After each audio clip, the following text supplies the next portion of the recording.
camarades peuple d'Afrique, j'ai dit aux gens d'arrêter de provoquer Ablaye Diop. Mais ils n'entendent pas. Ils n'entendent pas. Frère, Ablaye Diop est en train de frapper l'Occident de la bannière la plus chirurgicale possible. Non, le monsieur il est fort. Chers camarades peuple d'Afrique, on va écouter monsieur Diop, le belé de Bamako. On va l'écouter, chers camarades peuple d'Afrique. Oui, je pense qu'il faut y croire. Il faut y croire. Je ne veux pas aller dans mille chemins. Nous-mêmes, au Mali, après le coup d'État, on a été approché par un pays dont je vais taire le nom ici, mais si on insiste, je peux le dire aussi, je n'ai pas peur, pour nous dire, écoutez, de combien de mois de transition vous avez besoin pour qu'on dise à la CEDEAO de vous foutre la paix contre une orientation qu'on nous voulait, qu'on n'a pas voulu prise, qu'on n'a pas voulu prendre. Jusqu'à présent, on est en train de payer le prix. Ça, c'est juste pour vous donner juste un élément pour réfléchir. Deux, moi, je pense que si on parle aussi d'intégration, je crois qu'Aurélien Agbenossi en a parlé tout à l'heure, nos pays ont fait près de 10 ans en train de lutter contre l'insécurité, ont tué nos gens par centaines, par milliers. On n'a pas senti la région. C'est vrai qu'il y avait les Nations Unies, mais l'Afrique a délégué. Ça, c'est notre responsabilité. Je ne blâme pas les Nations Unies qui sont venues, où il y avait beaucoup de nos frères, mais l'Afrique a délégué sa responsabilité aux Nations Unies, qui a des limites institutionnelles pour nous aider. Et on n'est pas venu. Comment vous pensez que les populations maliennes, 10 ans, ont été tuées, massacrées par dizaines, par centaines, par milliers? On ne voit personne. Et subitement, il y a un chef d'État qui est entre les mains des gens, on trouve les moyens. La vie humaine, c'est quoi? Ça aussi, on peut se poser ce type de questions, quelle que soit l'importance d'un chef d'État. Est-ce que ces populations qui ont été tuées méritaient d'être tuées ou leur vie humaine ne vaut rien? Et ça, on voit ça aujourd'hui encore. La vie humaine en Ukraine n'est pas la vie humaine au Sahel. Là encore, je vais mettre en cause nos amis de l'Union européenne, tes anciens amis, où quand on se battait, on a négocié, vous et moi, avec d'autres de vos collègues pendant des années au Sahel. Il y avait la mission européenne de formation, il y avait ECAP, il y avait des militaires européens. On dit, aidez-nous, ils étaient en train de former nos gens, ils investissent des centaines de millions d'euros. On a dit ce que nous voulons, c'est train une équipe, former et équiper les gens. Mais les militaires maliens qui étaient engagés dans les formations européennes devaient amener leurs propres munitions.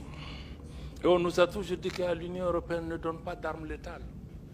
Et ce qu'on donne en Ukraine, ce n'est pas des armes létales. Est-ce que la vie d'un Ukrainien vaut mieux que la vie d'un Sahélien? 2 poids, 2 mesures. Subitement, il y a la guerre en Ukraine. Subitement, les armes létales sont autorisées. Et les Sahéliens qui sont morts par milliers, qui a ça sur la conscience de ne pas avoir fait ce qui est nécessaire, et de venir aujourd'hui accuser le Mali de dire oui, mais vous travaillez avec la Russie, vous ne travaillez pas avec moi, etc. Vous me tournez le dos. Question. Quelqu'un a posé la question, ancien partenaire, nouveau partenaire. Ça, je vais vous répondre, madame. Parce que les gens ont l'habitude d'utiliser ça. Oui, pourquoi laisser un ancien maître pour un nouveau? Mais ça, je crois qu'il faut même sortir de la décolonisation mentale. Parce que la Russie n'a colonisé aucun pays. Il ne faut pas comparer des choses qui ne sont pas comparables. On parle d'anciennes puissances coloniales qui ont des habitudes qui ne sont pas parties. Maintenant, nous cherchons la sécurité pour notre pays. On va là où on trouve, puisque les Européens vous dites que vous ne donnez pas d'armes létales. Le Mali, c'est qu'on a avec la Russie, ce n'est pas des prêts, ce n'est pas des dons, on achète. Ils nous vendent. On est parti avec les Européens, avec les Américains, on dit qu'on achète, ils disent qu'ils ne vendent pas. Mais vous voulez que je lutte contre Al-Qaïda, l'État islamique, avec des bâtons? Et subitement, en Ukraine, vous vous êtes rendu compte qu'il leur faut des armes pour se battre. Donc je pense que quand on fait ce genre de comparaison aussi, il faut qu'on se dise, non, nous on n'est pas dans ça. Avec chaque partenaire, on cherche ceux qui peuvent résoudre pour le moment donné. Si c'est la Russie qui peut m'aider sur le plan militaire, je ferai. Si demain, c'est les Américains qui font mon affaire sur le plan économique, je ferai. Si c'est demain les Turcs qui peuvent... Donc moi je pense qu'il faut que les gens comprennent que nous sommes dans ce schéma. Parce que quand le Mali a voulu choisir, on nous a dit que non, vous ne pouvez pas choisir. On dit aux gens, non, tu viens dans ma maison, mais tu me dis que moi je vais dormir dans telle chambre, tu chasses ta femme et ton voisin ne viendra pas chez toi. On était dans ce type de situation. Quelqu'un dit oui, la souveraineté, on en a parlé pendant des années, Ce n'est pas un concept nouveau, mais ce n'est pas un concept nouveau parce que l'Afrique francophone n'a pas grandi, elle est restée adolescente. Elle n'a jamais été décolonisée. Pourquoi on a 6 coups d'État dans des pays francophones et pas dans des pays anglophones? Ça, ce sont des questions de fond qu'on doit répondre. C'est pourquoi nos pays en sont. C'est une honte pour nous que 60 ans après les indépendances, on parle même de souveraineté. Parce qu'on ne l'a pas. Ni monétaire, ni économique, ni politique. Donc je crois que ça, il faut vraiment intégrer ces éléments dans l'élément. Je crois que tu as parlé aussi de crédibilité, c'est ça. Quand on dit au pays démocratie, ceci, mais nous voulons tous la démocratie. Le Mali a été un modèle de démocratie avant de tomber là où nous sommes tombés. Mais il faut aussi regarder les choses dans l'ordre.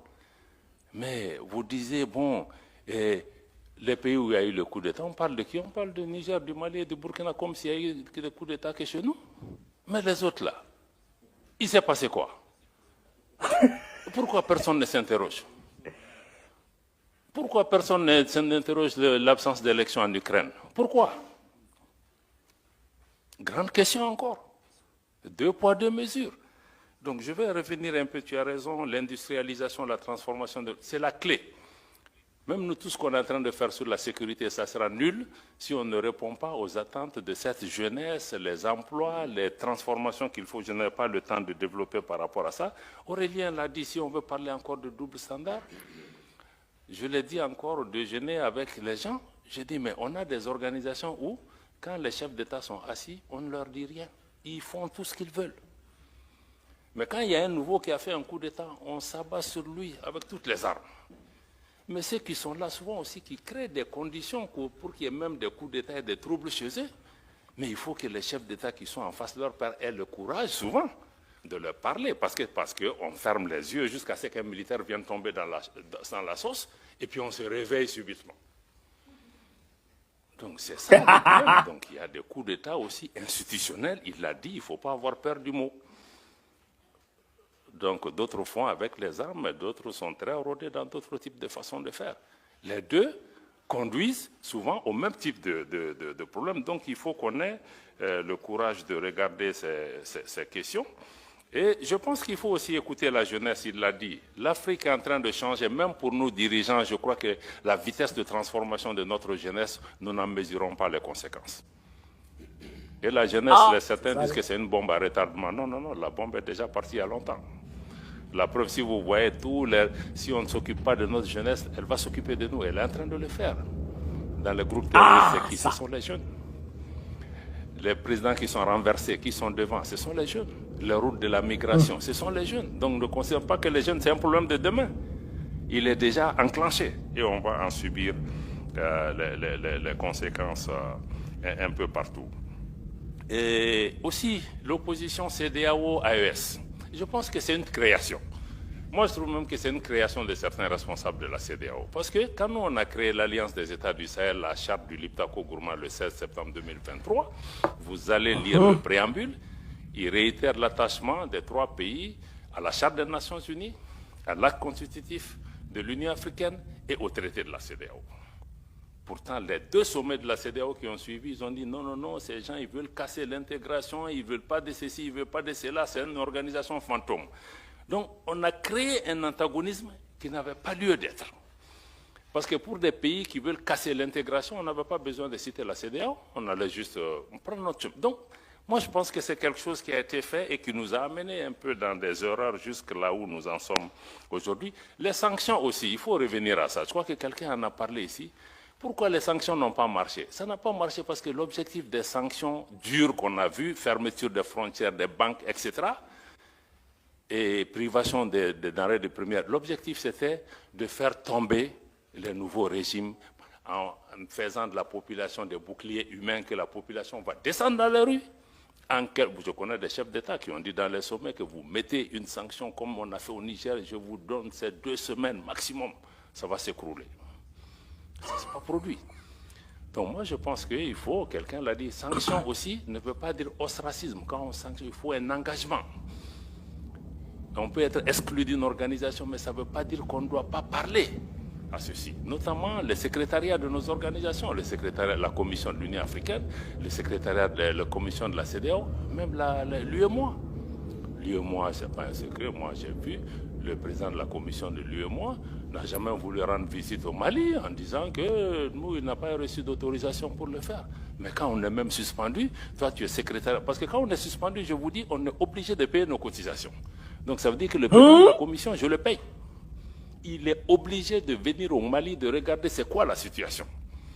Donc, je pense que toutes ces séries d'erreurs doivent pouvoir être évitées de mon point de vue. Notre sœur journaliste de Africa, il a dit l'accès à la mer. Vous savez, l'accès à la mer n'est pas une condamnation à mort. L'enclavement. La Suisse est un pays enclavé. Deuxièmement, nos pays ont vécu des années après les indépendances, avant la création de ces organisations. Nous avons des modalités. Nous avons même des modalités bien avant ça. Donc, quels que soient les cas de figure, je crois que ce soit sur le plan bilatéral, que ce soit entre l'AES et la CEDEAO, on va devoir trouver des modalités, c'est ce que j'appelle des modalités de vivre en commun. Comment les gens vont aller et venir, comment on va sécuriser, comment on va se marier, comment on va faire ceci, ça. Donc, je pense que ça, on ne peut pas nous faire peur avec ça. Deuxième élément. Si un pays côtier peut te taper la poitrine, c'est parce que tu as des pays enclavés en face, qui sont tes clients. Ça, c'est clair. Parce qu'autrefois, nous, on pensait que c'est le Mali qui dépendait des pays côtiers, mais aujourd'hui, tous les pays où il y a des ports, ils sont tous à Bamako représentés en compétition. Parce que je peux décider d'utiliser Cotonou. Si Cotonou me fatigue, je vais aller à Dakar. Et il me faut... Donc, moi, je pense qu'être enclavé aussi, bon, c'est une contrainte physique, mais ce n'est pas une condamnation à mort. Les pays qui ont investi des milliards de dollars, qui se sont endettés pour renforcer les capacités de leurs ports, mais sinon on n'utilise pas leurs ports, ils vont aller où? Donc, quelque part, on va devoir s'asseoir avec lucidité, pragmatisme et trouver des solutions. Donc, moi, je crois que ceux qui disent aussi qu'on va venir, nous, je pense que notre président était très clair l'autre jour, il a dit que nous, on a pris un chemin de non-retour, il faut que les gens intègrent, mais je crois que les gens ne prennent pas encore au sérieux, il faut qu'ils le fassent. Mais posez-vous la question, et s'ils ne reviennent pas? Question. Quelle est la réponse? Donc, je crois que prenons les deux options et disons-nous, on est tous des hommes politiques, je crois que toutes les options peuvent être possibles, mais posons-nous aussi l'autre question. D'ailleurs, je pense que notre frère du Maroc l'a indiqué, que bon, il y a d'autres initiatives qui viennent. Le Maroc a mis en place cette initiative royale. Ça veut dire qu'on a la CEDEAO, on a d'autres mécanismes, on a d'autres offres. Comme pour les partenariats, là, je crois qu'il y a plusieurs offres, hein, que personne n'ait l'arrogance de penser que je suis la seule voix. Et après tout, nous sommes des pays qui ont existé avant ces organisations. Et donc, je pense qu'il faut que nous intégrions vraiment ces éléments. Madame la journaliste qui est au fond, je pense que je ne vais peut-être pas vous répondre parce que le frère qui est là, qui parle au nom de la société civile, a certainement pris en charge une bonne partie de la question. Mais souvent, on peut juste vous demander où est-ce que vous étiez quand les Maliens mouraient par centaines de milliers à Tombouctou, à Gao, à Kidal, hein, et dans la région de Mopti. Personne ne leur venait au secours. Est-ce que vous êtes interrogé comment ces gens mouraient? Est-ce que ces grandes organisations se sont occupées de ça? Donc je pense que nous considérons que nous sommes vraiment, nous passons des difficultés. Personne n'a dit qu'on veut installer des dictatures militaires, etc. Mais on a dit qu'on est en train de construire un État, de créer des conditions pour un retour à l'ordre constitutionnel apaisé et sécurisé. Mais on est dans un contexte aussi géopolitique extrêmement tendu où des forces travaillent au quotidien pour nous renverser, pour créer des problèmes dans nos pays, y compris en utilisant la presse, la société civile. Au quotidien, le Mali est en train de démonter des tentatives de déstabilisation. C'est quotidien. Hein? Je n'invente pas la chose par rapport à ça. Donc, en résumé, vraiment, c'est dire que nous, l'initiative de l'AES, c'est que vraiment nous voulons compter sur nous-mêmes pour nous en sortir. Ça ne veut pas dire qu'on n'a pas besoin des autres, ça ne veut pas dire qu'on ne veut pas faire de partenariat, mais on est sorti du paradigme où on pensait que c'est l'ancienne puissance coloniale, c'est X, Y, s'il ne me vient pas en aide, je vais mourir. Mais il faut que nous aussi, on regarde en nous-mêmes quelle est notre valeur. Parce qu'on nous a mis dans la tête qu'on est pauvre et nous-mêmes, on est convaincus qu'on est pauvre. Et ceux qui nous disent qu'on est pauvre, ils sont chez nous, même si on les chasse, ils ne vont pas. Donc, quelque part, il faut que nous-mêmes, on change notre regard sur nous-mêmes. Peut-être qu'on n'a pas tout, mais si on changeait la façon de faire, les règles du jeu, si on arrivait ne serait-ce qu'à transformer certaines choses, mais on peut créer des valeurs, ces valeurs peuvent profiter aussi à d'autres. Donc l'AES, nous voulons pouvoir regarder un peu chez nous, on sait que ça sera dur, très dur. Parce que si tu veux compter sur toi, il y a un prix à payer. Et tous les jours, on nous fait payer. Il y a même une guerre économique aujourd'hui contre nos pays. Pour juste montrer que l'exemple, l'expérience ne va pas réussir. Bon, moi je parie aussi que c'est à nous. La réussite ou pas de l'AES ou de toute tentative en Afrique, c'est entre les mains des Africains. C'est à nous. Donc je ne fais pas de promesses aux gens que ça va réussir, ça ne va pas réussir. C'est à nous. Si on décide qu'il nous faut nous unir, il faut nous réveiller, il nous faut serrer la ceinture, bon, ça va réussir. Mais si on pense que c'est Paris, Washington ou Bruxelles qui va décider de notre sort, bon, naturellement, on peut attendre encore. Voilà. Merci beaucoup, merci pour... On ne provoque pas Ablaye Diop. Ils l'ont provoqué, il a lâché les bombes. Alors là, c'est bombe sur bombe. Assimi Goïta a lâché bombe la semaine dernière. Ibrahim Traoré a lâché bombe. Lui, il a lâché bombe. Le ministre de l'économie, lui aussi, il a lâché bombe. Frère, allez là, c'est bombe dans bombe seulement. Il faut dire qu'aujourd'hui, là, chers camarades, le système Foccart existe jusqu'à demain matin. Et il faut que je vous dise aussi que le système Foccart n'a rien à voir avec le ministère des Affaires étrangères de la France. Ouais. C'est un système non officiel. On va dire officiel, mais non officiel. Vous comprenez ça? Avec Bob Denard, Jacques Foccart existe encore.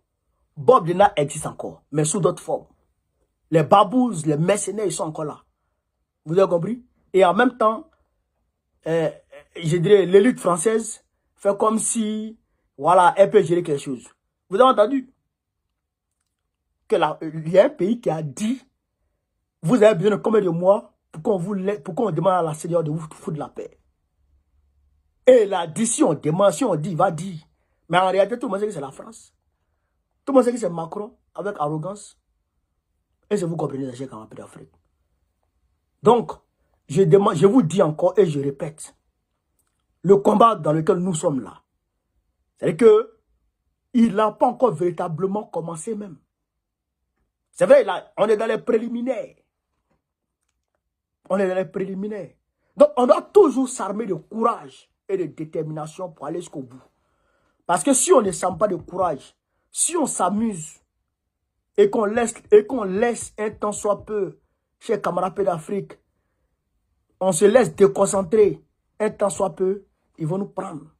Parce que eux là, eux ils ne se déconcentrent pas. Eux ils sont toujours taqués. Voilà. Il dit le Mali subit toujours des tentatives de coup d'État. Permanent. Et c'est ça. C'est une tentative de coup d'État permanente qui a été mise en place contre Assimi Goïta, Ibrahim Traoré et Pichani. Ce qui a été fait contre Sékou Touré, c'est la même chose. Donc, camarades d'Afrique, partagez au maximum la vidéo. Mettez-la partout à travers le monde entier. Vive l'Afrique libre. Vive le panafricanisme. Vive tous les présidents panafricains. Babo président du Côte d'Ivoire 2025. Inch'Allah. On est ensemble.